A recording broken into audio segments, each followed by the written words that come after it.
Welcome to Launchpad Live. Thank you for joining us. I'm Bill Kalivas. And I'm Monique Cotton, and on today's Launchpad Live, we're focusing on business success. What does it take to run a multi-million-dollar company? Well, we're going to ask that question and many more to former Hollister-Stier CEO and partner Tony Bonanzino.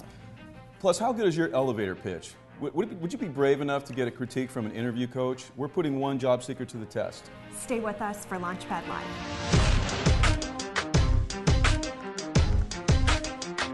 First of all, I'd like our sponsors to come forward. We have representatives from Washington Trust Bank and Witherspoon Kelly. Gentlemen, would you please come forward here and so we can have a chance to meet you and thank you for sponsoring this community. First of all, we have Matthew Alverson from Washington Trust Bank. Welcome, Matthew. Thank you. Next up, we have Mr. Rick Repp from Witherspoon Kelly. Glad to have you here. Thank you for having me, and it's good to be here. Thank you for putting this event together. Absolutely. I'm just wanted to be here representing for Witherspoon Kelly. We're very happy to be part of this. These type of events. Witherspoon's been helping businesses get started and grow for over 125 years, and we recognize the fact that entrepreneurs are the lifeblood of a business community, and so we're happy to be supportive of these type of events. Yeah, and we really appreciate Witherspoon being a part of this network and the show, so thanks, Rick. We appreciate you being here. Likewise, wanted to thank Launchpad for the opportunity to be here and sponsor this event. You know, Washington Trust, once again, is a strong local bank. We've been in the community for over 102 years, and really with small business banking, commercial banking, we're just trying to create an awareness and let people know that there are banks in the community that do have funds to lend, and so we're just excited to be here and be part of this event. Hey, can you tell us a little bit about the type of clients that you're both really looking for? Our interest in the entrepreneur and small business community is driven in large part by the fact that we're in the business of helping businesses get started and grow. My practice is dedicated to starting and growing businesses with a specific focus on raising funds from investors, doing securities offerings, and then also communicating with shareholders. I'm here with one of my colleagues, Jason Wiley, and he and I, we have a practice that ranges from startup companies to large public companies here in town. And so we're just, if you're an entrepreneur and you need to raise money from outside investors, you have to comply with the securities laws, whether you want to or not. And they are complex, and you can lose a lot of money if you don't do it right. So we're here to guide you and help you get the job done correctly. Yeah, and contrary to popular belief, hanging out with some of these attorneys from Witherspoon is a lot of fun. So I just want to debunk that myth. You're supposed to wait and say that when they're gone. Oh, okay, great. And likewise for us, I mean, really, we're just trying to get involved and sit down with any business customer, whether it be an existing customer or a new relationship, whether it be a small business that's just starting out when looking for SBA financing, or looking at maybe purchasing that commercial location that you've been renting for so long. That's what we're trying to offer, is really all that different facet of business financing as well as that professional advice, so that way you understand what you need to look like within a financial institution, within Washington Trust, to be able to get the financing and grow your business in the way that you'd like to. And obviously we couldn't do this program without the help of our sponsors, and these are two outstanding sponsors. Let's give them a round of applause, everybody.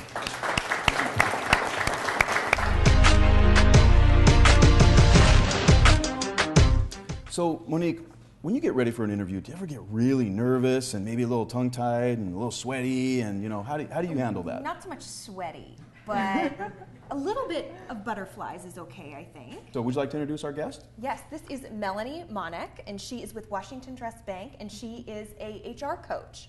So can you tell us a little bit about what you do? Washington Trust really thinks it's important to reach out to our community, and so we try to go to events and really work with job seekers to help them perfect maybe some of those small things that they don't realize they're doing, and give them more of that polished look. We have a job seeker with us today. He's going to come and present himself and give his pitch. So let's go ahead and introduce him. His name is Tom Treefry. Come on up, Tom, and take it away.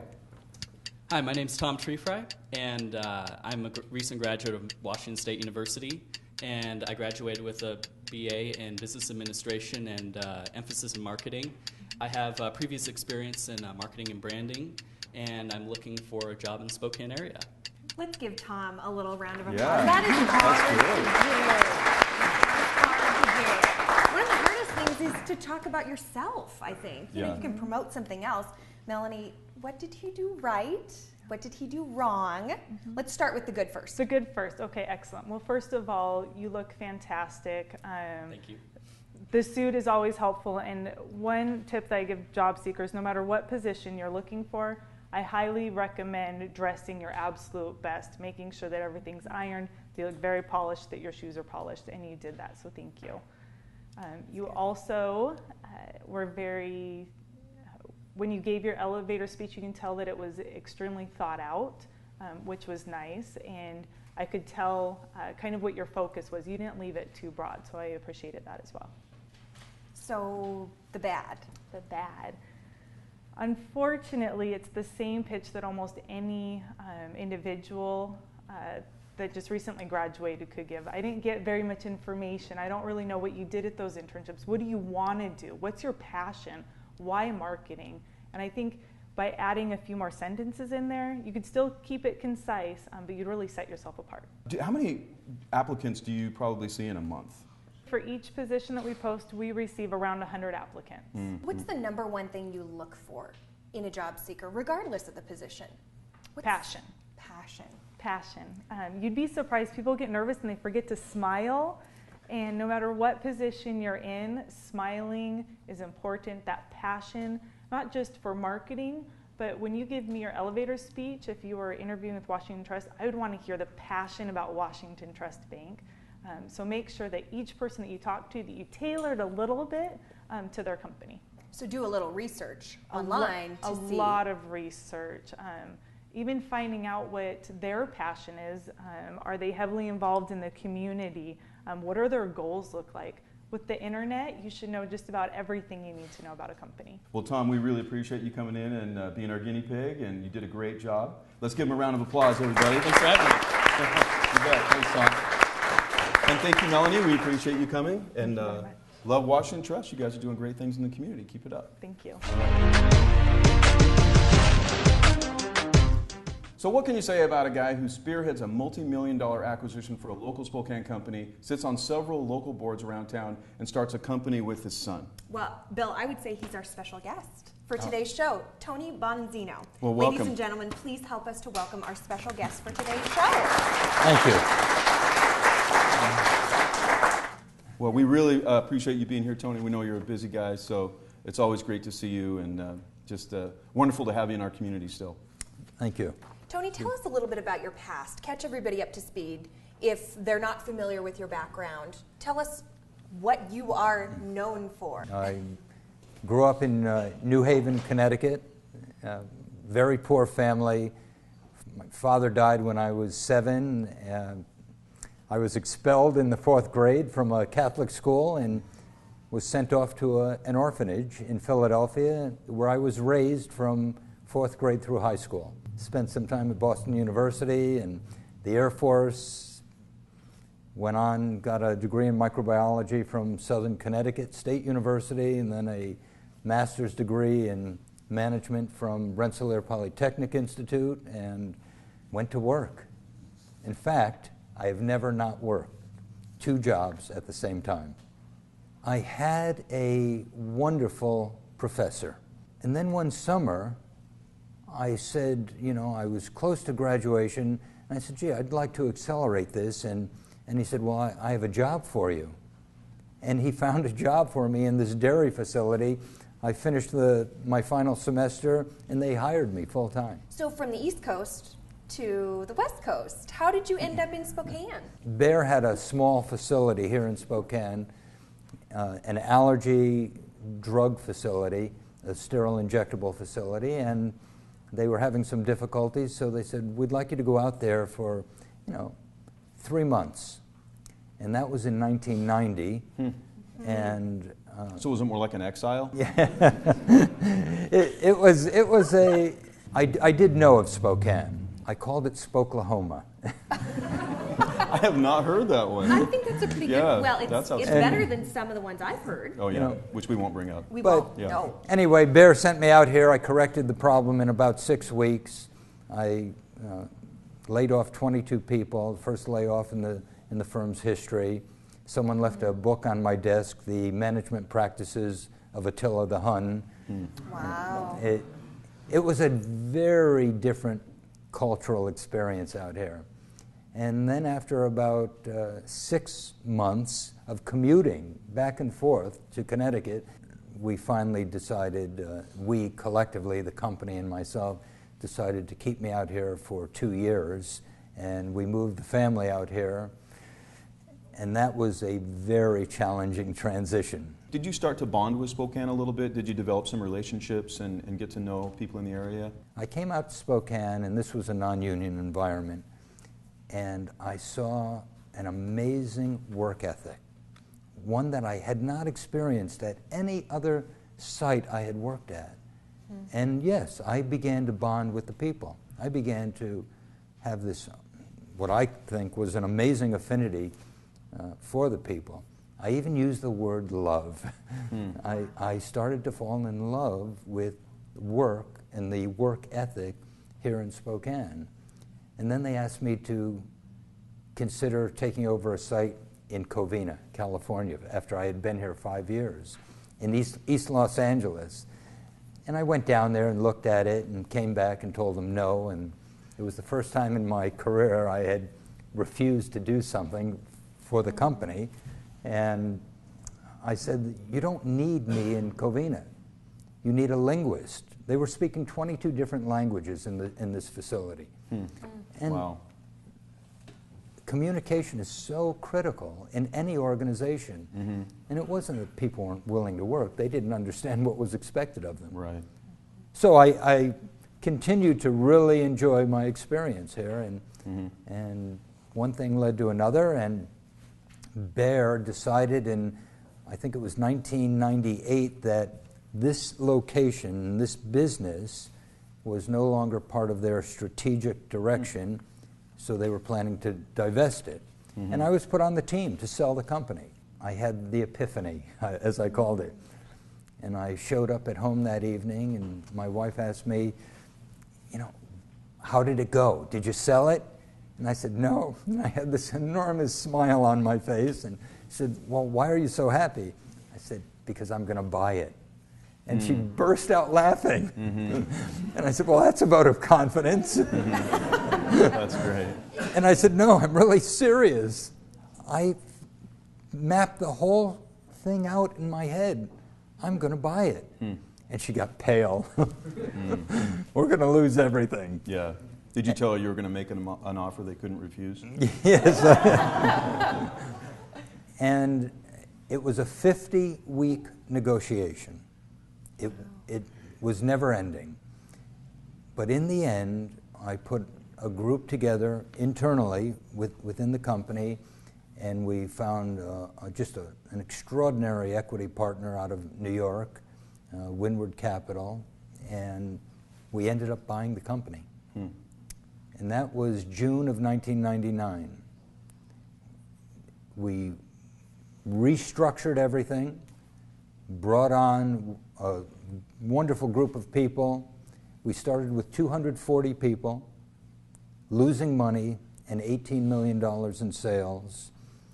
And in 2007, we sold the company, and at that point we had $85 million in sales, $23 million profit, and 525 people.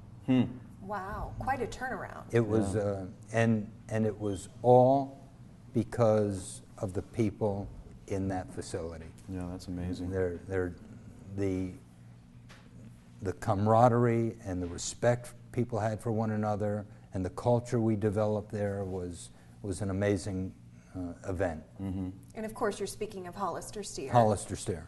Yeah. Yeah, and what was the impetus for the name? Were those, how did that come about? The original company was called Hollister-Stier Laboratories in 1921. And then it was acquired by Cutter Laboratories in 1954, and they maintained the name, and then Bayer acquired the company in 78, I think, and they changed the name to Miles Allergy Products, and Doesn't quite have the same ring it was a to death it. knell. Yeah. And they had a big event on the front lawn of the facility, and they brought the members from the city council in to speak. What they didn't understand was the emotional attachment the people had to that original name. So when they pulled the banner off, the people on the city council who were there and the management of that had come in from the East Coast all started clapping, and the employees stood there like this. And then they changed the name again. We brought it back to its original name because there was, as I said, an extraordinary emotional attachment to that name. And that day, I brought the company out on the front lawn. I did learn from my past experience. I was a little cautious.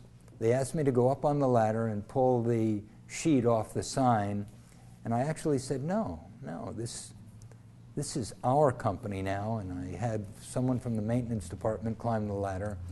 When the cloth came off and the name Hollister-Stier was up there was an electricity on the lawn, and this chair went up. So fast forward to when you sold the company, and the company you sold it to is Jubilant? Jubilant Organosys out of Delhi, India. Can you talk a little bit about how that came to fruition? Well, we had created this wonderful company, and the private equity people had decided 8 years is a good run, and everyone had done well, so it was time to exit. And we really needed a lot more capital to take it to the next level. So we went out into the market and created an auction. Jubilant ended up being the company that won. A lot of interesting negotiations there, and in the end, we had a bit of a dilemma the very last evening. Actually, I was in Washington, D.C. with my son Anthony, who's now my partner in our new business, and we were flying back to Spokane. And as I'm on the jetway, I had been on the phone for about 2 hours, walking on the jetway to get board the plane out of Chicago to get back to Spokane. I was told I had to be in New York tonight. So gave Anthony and his buddy a hug, and I walked off the jetway. And here's a pitch for United Airlines. To this day, I'll never thank them enough. They held up the plane and pulled my luggage off and got me a flight to LaGuardia.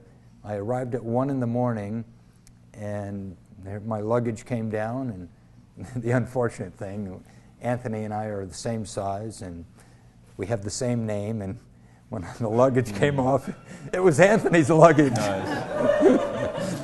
And I said, oh my gosh. So you're wearing jeans and T-shirts for your meeting? Well, that would have been great, but the Led Zeppelin T-shirt wasn't going to work. So let me get this straight. Anthony's a big Led Zeppelin fan? Well, Led Zeppelin, Tool, I don't know where it is today. Something like that. It's cool either way. Yeah. Absolutely. But anyway, I get to my room, and I didn't even have a hotel room, but the group out of India kept saying, just call us when you get in, regardless of the time, and we'll make sure you have a room at our hotel. Well, I ran Hollister-Stier on a very careful, structured, frugal basis. We grew very methodically. Well, I called them, and, well, come right over. It's 2 in the morning. We're at the Four Seasons, and your room is ready. $900 a night. I had heart palpitations. Wow. But the thing about a $900 a night room is that you go to the front desk, you tell them your sizes, and in the morning there's a stack of boxes with clothing in it for you. Wow. So I was well dressed to go to the one-day negotiation that went on for 3 days.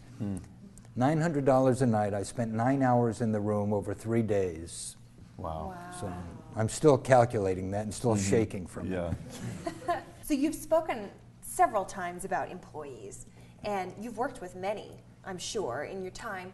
What would you say is the key? If someone's looking for a job, if somebody is looking to be that key employee, what would you say to them? Respect. I am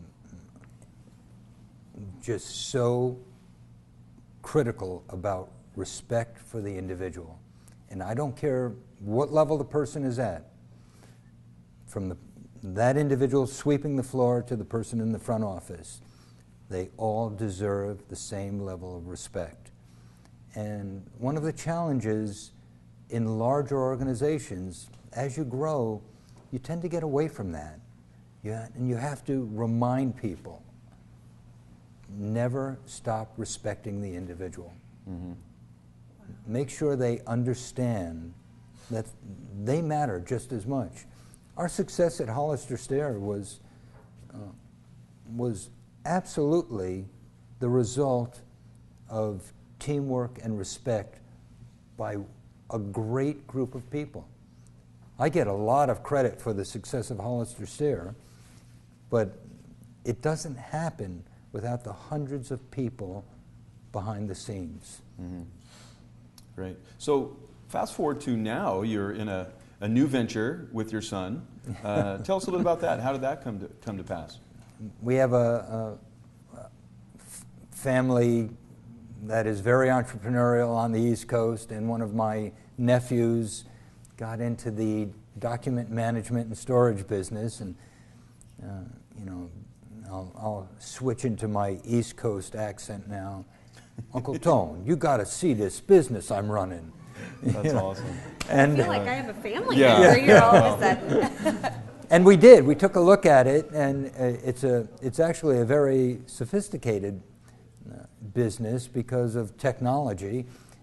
So we came back, and Anthony and I talked, and I was about 6 months from retiring from Hollister, and I said, why don't we give this a shot? Mm-hmm. So I retired from Hollister the last day of May of 2008, and that next morning I went on my wife's computer in our home office, and she walked in and said, what are you doing? And I said, well, I need to check some email. She said, not on this computer. Go get an office somewhere. So I was thrown out of the house. People think you retire, you stay home. Yeah. Not in my family. I think that's the failed retirement you're talking about. Exactly. 4 days after I left Hollister, I was in my new office with Anthony, and in the worst economic time ever, mm-hmm. May of 2008, mm-hmm. now June of 2008, we were starting a company from scratch. Yeah. And today, we have a very viable, successful operation going. We're about to open our third warehouse with tens of thousands of barcoded boxes, and we manage documents for law firms, hospitals, healthcare facilities, insurance companies. And the way it's done, just think about it. I don't know what the square foot cost of a place like this is, but I know it's expensive. Mm-hmm. And you're collecting all of this data and all of this paper and putting it in banker boxes. Do you really want to use this square footage to store those documents when we can do it more efficiently and faster, very economically? Mm-hmm. And secure as well. And secure. Mm-hmm. And what's the name of the business? Century Archives Northwest. Great. And it's been around since 2008. And, yeah. And what do you see in the current economy? How do you feel like the economy is going right now, especially locally here in Spokane? I'm the eternal optimist. In 2008, I was saying 6 months, don't worry.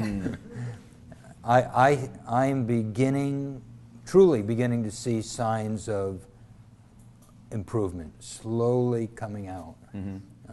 I'm also chairman of Inland Northwest Bank, and frankly, from the banking side, I'm beginning to see improvements there. Mm-hmm.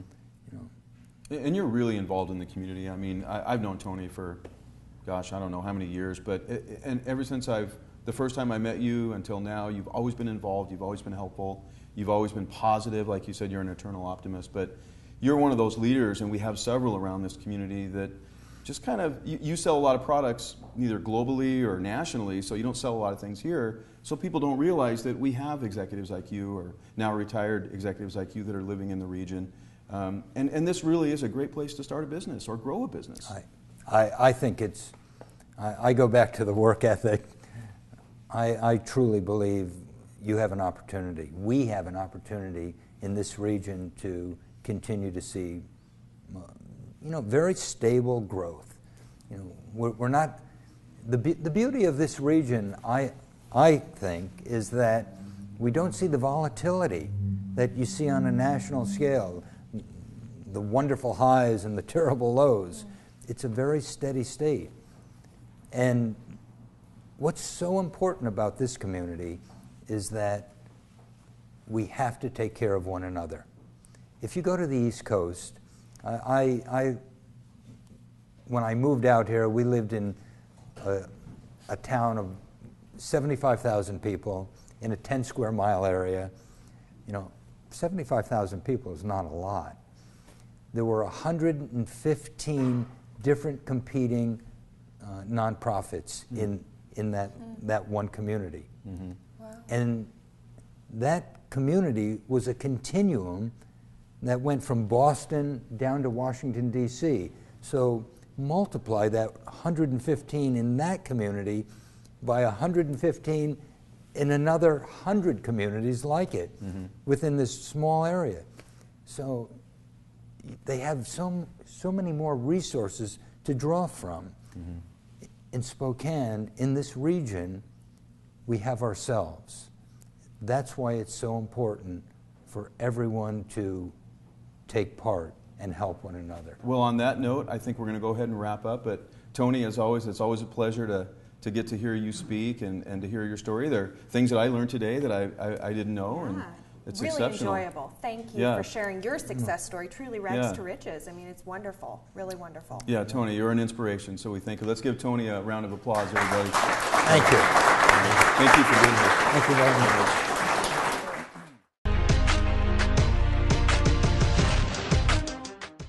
So as we wrap up, we'd like to thank our guest, Tony Bonanzino, our sponsors, Washington Trust Bank, Witherspoon Kelly, and our HR coach, Melanie Monick, and of course, Tom Treefry, our job seeker, and of course, you, our viewers, too. Thank you. So please join us for the next Launchpad Live. You can also follow us at LaunchpadINW on Twitter or launchpadinw.com, and you can also like us on Facebook. But before we close, we would like to leave you with a business thought to inspire you. Whatever it may be, just listen to this quote. I think you'll be inspired. It's a quote from Andrew Carnegie. Think of yourself as the threshold of unparalleled success. A whole clear, glorious life lies before you. Achieve, achieve. If that doesn't inspire you, I'm not sure what will. So we'll see you next time on Launchpad Live.